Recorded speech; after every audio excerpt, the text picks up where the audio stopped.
Oh, Donald Trump is complaining about his attorneys on his campaign and the crimes that were committed by who knows who these people are.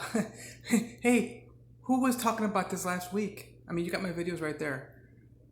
Rudy Giuliani. I don't know what specific he prosecuted like 100 cases or whatever. I don't know what those cases were, but look, when you deal with white collar crimes, you need expert witnesses and you need material facts. He's talking about affidavits. Well, yeah, that's typical what I can't say felon prosecutor would take, because I mean, I guess white collar crimes can also be felony things. There's different kind of prosecutors. Like they'll just deal with misdemeanors. Some will just deal with car theft. Some will just deal with felonies. Some will just deal with homicide and rape and stuff like that. Um, well, whatever. You gotta have somebody who when you're dealing with affidavits, yeah, that can work for a witness who was there at the scene of the crime and saw this, that, and everything else, and you can match up what they said they saw compared to the knife that was left there, the blood, DNA stuff, the car, the getaway, that kind of stuff, the drugs, the powder, the residue, I guess, whatever, or the leftover rolling paper, and with fingerprints and so whatever kind of stuff like that. You got affidavits, people speaking, and you can match that up to. But here's the thing: when you're dealing with white collar stuff, paperwork, you've got to come up with documents, okay? And for example, this issue with regard to the people, they saw this, that, and everything else. Okay, well, they saw this and that, and like I said, you got to call the police. Why didn't the sheriffs come out and say, hey, these people are now actually technically they're admitting to not doing their job, which is okay if they're not allowed to do their job, and Democrats are keeping them away from doing their job, which Republicans love that. They love the BDSM getting flogged and whipped by the Democrats who are being bad and misconduct and all that stuff. Well, they're supposed to probably call law enforcement and say, hey, they're pushing us away, not letting us do the X, Y, and Z. You got to go out and get these straight line shots of Biden's votes skyrocketing at 1 and 2 in the morning, and present that. Hello. And ultimately, where are the police? Where's the sheriff? I in my situations, I'm dealing with some things, and I'm definitely at least CCing the police. I mean, wow. So, in 2006 or 7, something like that, I got hit with a civil side regarding stalking. Well, anymore now, you know what? I'm at least CCing the police on anything. You gotta. I mean, as if the police or sheriff would even show up in those cases in Pennsylvania, Michigan, and Arizona, and Nevada, and Georgia. These fake, these fake voters. Not fake. I mean, they're real people behind them. We gotta get these fingerprints and start matching them up.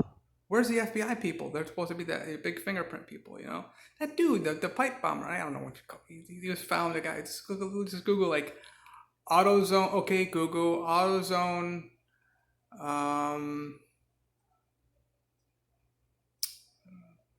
Plantation. Trump radical bomber. I think he was sending fake pipe bombs to senators and the president and a bunch of people. All Democrats.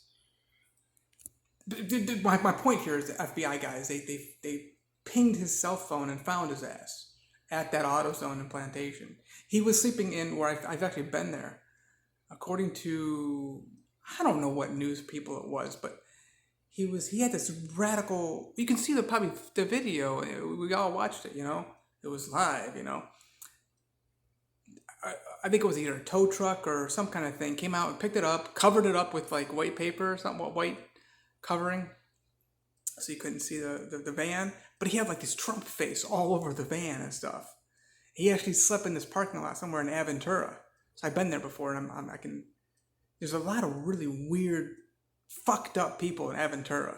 Aventura is supposed to be like this big, rich area, which it very well may be, but it's just ghetto. It's on the northeast side of Miami. So they can find these people, and they can probably run the fingerprints and find these people real fast who are doing these votes for dead people, or just people who do exist, but they didn't actually vote. You know, I did not vote, and it better show that. I wasn't even in the country. So I wouldn't be surprised if it did show that I voted, and maybe it was for Trump. I don't know. I mean, it would make more sense that it was for Biden. That's where the crime seemed to be happening. But see, here's the thing: Rudy Giuliani. I mean, this guy is. I mean, I think he's more of like a murder detective, prosecutor kind of guy, and like.